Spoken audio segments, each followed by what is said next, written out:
Bienvenue sur ma chaîne. L'Inter Miami a de grandes ambitions en MLS, avec l'arrivée de Lionel Messi, de Sergio Busquets et d'autres renforts de taille.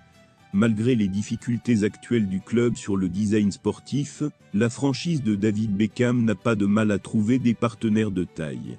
Avant de continuer, prends le temps de souscrire et appuyer sur la touche de notification pour les futures vidéos. Depuis l'annonce de l'arrivée du septuple Ballon d'Or dans le club, les retombées financières se font ressentir. Outre les billets des locations, poursuivre les rencontres du membership qui seraient déjà épuisées malgré la flambée, l'Inter Miami de Messi et Busquets est dans l'innovation.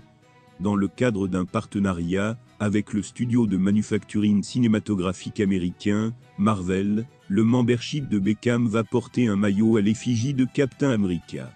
Ainsi, on verra Lionel Messi et ses coéquipiers porter ce maillot reprenant le emblème du personnage, qui n'est plus à présenter pour les amateurs des vidéos de science-fiction.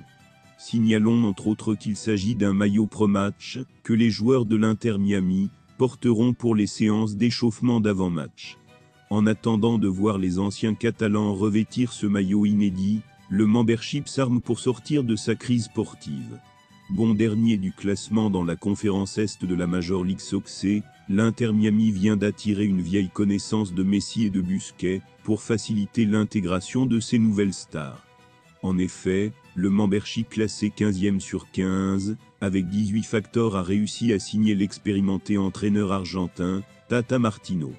Passé par le FC Barcelone lors de la saison 2013 à 2014, le technicien de 60 ans a dirigé Messi et Busquets.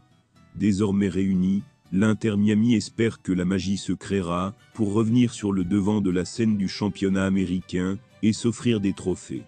Le nouveau train du membership a d'ailleurs confirmé un premier échange intéressant avec ses anciens joueurs du Barça. J'ai parlé à l'EO hier à Sergio, parfois, les gens entendent Miami, ils pensent aux vacances.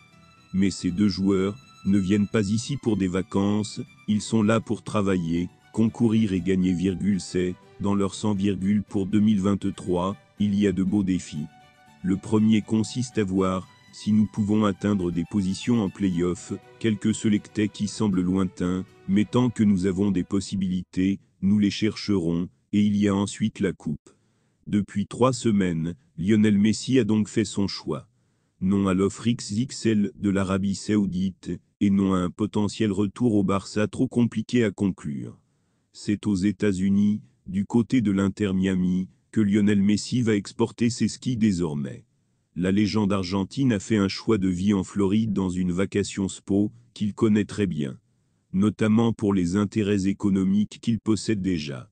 Un patrimoine déjà estimé à 17,5 Andreoff tous ans. En effet, comme le détaille le Saint ce samedi, Lionel Messi possède déjà pas moins de 4 résidences luxueuses à Miami, des appartements dans la Regalia Tower, la Porsche Design Tower, mais aussi dans la Train Tower de Miami, patrimoine immobilier estimé à pas moins de 15 Andreoff tous ans de livres, soit 17,5 Andreoff tous ans d'euros. Et pourtant, Messi ne compte pas s'arrêter là. D'après la même source, Messi et sa famille compteraient en effet s'installer ailleurs que dans ses appartements, plutôt dans une maison grand luxe au bord de mer, pour profiter au mieux du soleil floridien. Nul ne doute que tous les retailers immobiliers de la région doivent être aux aguets. Merci d'avoir regardé cette vidéo, et je vous prie de laisser vos commentaires.